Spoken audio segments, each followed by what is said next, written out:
मेरा नाम है अंकित चौधरी। आप सभी का बहुत बहुत स्वागत है हमारे यूट्यूब चैनल बीमेक बिजनेसमैन में।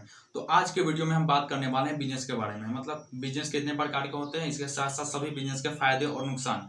तो चैनल पे नए हैं तो चैनल को सब्सक्राइब करें और इसके साथ सब्सक्राइब करके बेल आइकन पे दबा के उसको ऑल पे सेलेक्ट कर लें। तो चलिए वीडियो को स्टार्ट करते हैं। वीडियो अंत तक जरूर देखिएगा क्योंकि वीडियो बहुत ही इंटरेस्टिंग और बहुत ही नॉलेजेबल। पहला मेरा मैन्युफैक्चरिंग बिजनेस। मैन्युफैक्चरिंग बिजनेस का कोई सीमा नहीं है, बहुत बड़ा इसका मार्केट है। आप अपने आसपास जितने भी सामान देख रहे होंगे सारे प्रोडक्ट का मैन्युफैक्चरिंग होता है और कहीं ना कहीं इसका मैन्युफैक्चरिंग होकर तब आपके पास ये सामान आता है। तो पहला है मेरा मैन्युफैक्चरिंग बिजनेस।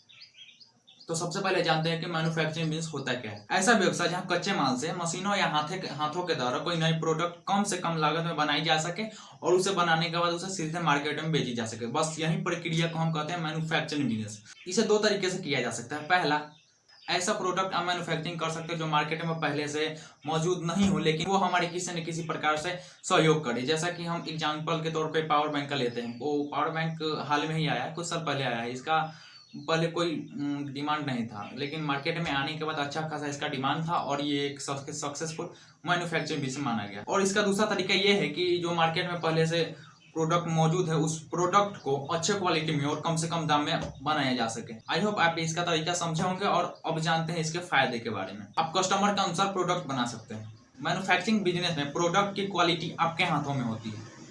प्रोडक्ट मैन्युफैक्चरिंग करके आप प्रोडक्ट पे ज्यादा से ज्यादा मार्जिन कमा सकते हैं। आपको सिर्फ मैन्युफैक्चरिंग पे ध्यान देना होगा, डिस्ट्रीब्यूटर आपका प्रोडक्ट मार्केट में पहुंचा देगा। अब जानते हैं इसके नुकसान के बारे में। मैन्युफैक्चरिंग बिजनेस करने के लिए आपको मकान तथा जमीन की जरूरत होगी जहां पे आपको लाइक मशीन बैठा सकते हैं और रॉ मटेरियल जमा कर सकते हैं। उसके बाद प्रोडक्ट मैन्युफैक्चरिंग हो जाने के बाद उसे भी जमा कर सकते हैं। शुरुआत में आपको मशीन तथा कच्चा माल खरीदने के लिए काफी पैसा इन्वेस्ट करना होगा। तो सेकेंड है मेरा सर्विस बिजनेस। आसान भाषा में हम समझे तो सर्विस बिजनेस में आप कस्टमर को सेवा देते हैं और कस्टमर आपको सेवा के बदले पैसे देते हैं। शारीरिक मेहनत वाले काम भी सर्विस बिजनेस में आते हैं, जैसे beauty parlour, salon, car service, transport, hotel, school, tuition आदि। तो अब जानते हैं सर्विस बिजनेस के फायदे। सर्विस बिजनेस में आपको कोई भी प्रोडक्ट बनाना नहीं होता है, इसके बदले मार्केट में मौजूद प्रोडक्ट से लोगों की सहायता करना होता है और ग्राहक उसी सहायता के बदले आपको पैसे देते हैं। सर्विस बिजनेस करने के लिए आपके पास कोई ना कोई टैलेंट होना चाहिए। तो अब जानते हैं सर्विस बिजनेस का नुकसान। मार्केट में सर्विस बिजनेस बहुत अधिक होने के कारण इसमें कंपटीशन भी अधिक है।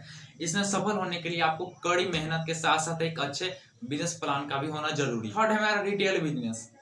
आप सभी को पता होगा कि रिटेल बिजनेस में हम मैन्युफैक्चरर से कोई सामान खरीदते हैं और उस सामान को ग्राहक को उसके डिमांड के अनुसार बेच देते हैं। इस बिजनेस में आप वही सामान रख सकते हैं जिसकी मार्केट में डिमांड हो, मतलब ग्राहक को जिसकी जरूरत हो। अगर आपका सामान खराब हो गया या एक्सपायर हो गया तो आप उसे वापिस मैन्युफैक्चरिंग कंपनी को भेज सकते हैं। तो अब जानेंगे इसके फायदे और नुकसान। तो पहले जानते हैं इसके फायदे।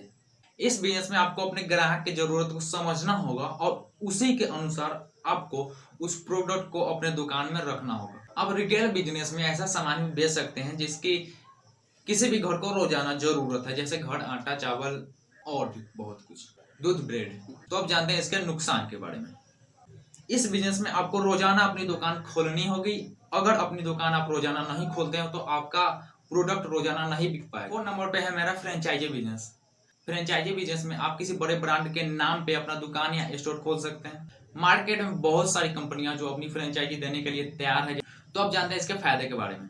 अब आप बड़े ब्रांड के नाम पे अपना दुकान या स्टोर खोल सकते हैं जो मार्केट में पहले से मौजूद हो, मतलब आपको मार्केटिंग करने में जरा भी दिक्कत नहीं होगी क्योंकि वो सभी बड़ी कंपनियां अपना ब्रांड का नाम मार्केट में पहले से ही बना चुकी है। आपको इसमें मार्केटिंग करने की भी जरूरत नहीं है। आप जिस कंपनी की भी फ्रेंचाइजी ले रखी है वो अपनी मार्केटिंग खुद ब खुद करती है। तो अब जानते हैं इसके नुकसान के बारे में।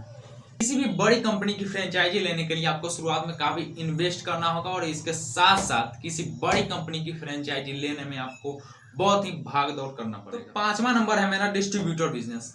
जैसा कि आप सभी को पता होगा कि डिस्ट्रीब्यूशन बिजनेस में किसी मैन्युफैक्चरिंग कंपनी से सामान लेकर उस कंपनी को किसी भी रिटेल मतलब दुकानदार तक पहुंचाना पड़ता है। आप मैन्युफैक्चरिंग कंपनी से डिस्ट्रीब्यूटर का अधिकार भी ले सकते हैं। इससे आपके क्षेत्र में सिर्फ आप ही को वो अपना प्रोडक्ट देगा डिस्ट्रीब्यूटर करने के लिए।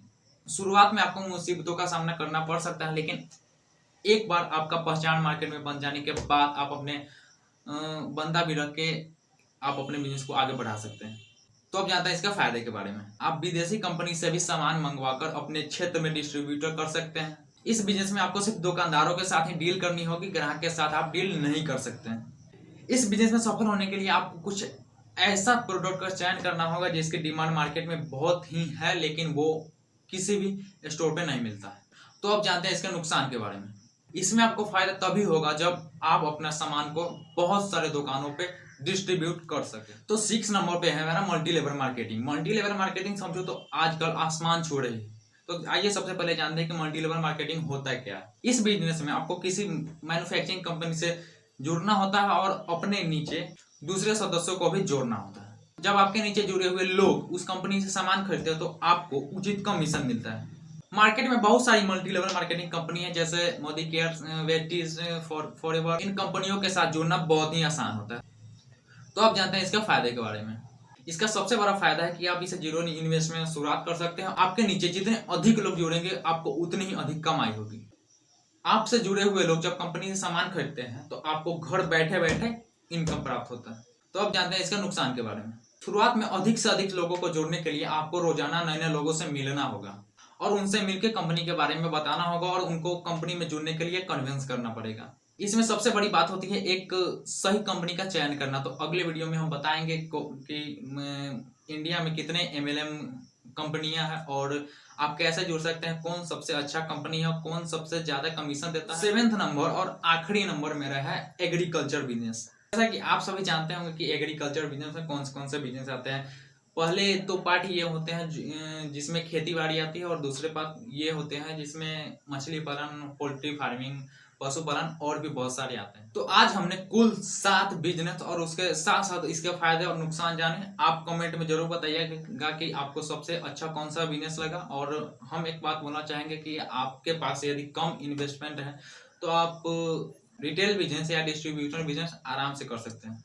तो एक बात और बता देना चाहते हैं कि मेरा यही सब प्लेलिस्ट रहेगा, यही 7 बिजनेस आइडिया मेरा प्लेलिस्ट रहेगा और इसी के रिलेटेड हम वीडियो डालेंगे। तो चैनल पे नए हैं तो चैनल को सब्सक्राइब कर दें। इसके साथ साथ वीडियो अच्छा लगे तो वीडियो को लाइक कर दीजिएगा। धन्यवाद, मिलते हैं नेक्स्ट वीडियो में।